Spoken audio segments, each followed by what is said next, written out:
যে রমজান মাসে শেষের দিক দিয়ে আমার কবুতর চলে যায়, ওইখানে গেলে যে আমি আর আমার ফ্রেন্ড নামাজ পড়ে মিল্টন সমাজের ওইখানে কবুতর আনতে যাই, যে ওর যে লাঠিয়াল বাহিনীগুলো এক পর্যায়ে আমাদেরকে বলতেছে যে কবুতর দেওয়া যাবে না, এটা নিয়ে এক পর্যায়ে দেখতেছি যে আমাদের সাথে হাতাহাতি হবে। এই কারণে আমি আর আমার ফ্রেন্ড পিছিয়ে চলে আসছি যে আমাদের কবুতর লাগবে না।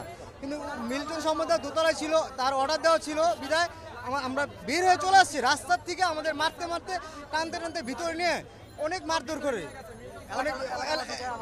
অনেক মারধর করছে। পরে আমাকে ঠেকাইতে আমার আম্মু গেছে, আমার বৃদ্ধ মা ৬০-৬৫ বছর বয়স, আমার আম্মুর গায়ে হাত দিছে, আমার আম্মুরকে মারছে। রাহাত নামে ছেলে, তারপর দেবাশিস, অনেকেই আছে ওরা। তা মিল্টন সমাজের ওদেরকে সরিয়ে ফেলছে, কারণ এলাকার লোকজন যখন আমাদেরকে দেখতেছে মেরে ফেলবে, তখন ওই এলাকার লোকজন মুরব্বীরা আমাদের ওই বৃদ্ধাশ্রমের ভিতর থেকে বের করে আনছে। এখন মিল্টন সমুদায়ের এখন ওই লোকগুলো মিল্টন সমুদায় সরিয়ে ফেলছে। কারণ আমি পুলিশে লিখিত অভিযোগ করছি, আমার কাছে যে অভিযোগের মিরপুর মডেল থানা অভিযোগের তথ্য আছে, আপনি দেখতে পারেন। আমি অভিযোগ করছি, আমার পুলিশের কোনো রেসপন্স পাইনি। আর এই যে আমার যে মারছে, এই দেখেন ভিডিওটা, আমার অনেক মারধর করছে আমাকে। এই ভিডিওটা আমার হোয়াটসঅ্যাপে দেন, ভিডিওটা আমাকে হোয়াটসঅ্যাপে দেন। যদি এটা নিয়ে বাড়াবাড়ি করে তাহলে আরো বড় হবে বিষয়টা। আমাকে মারধর করছে। আর এইগুলোর মধ্যে যারা সন্ত্রাস,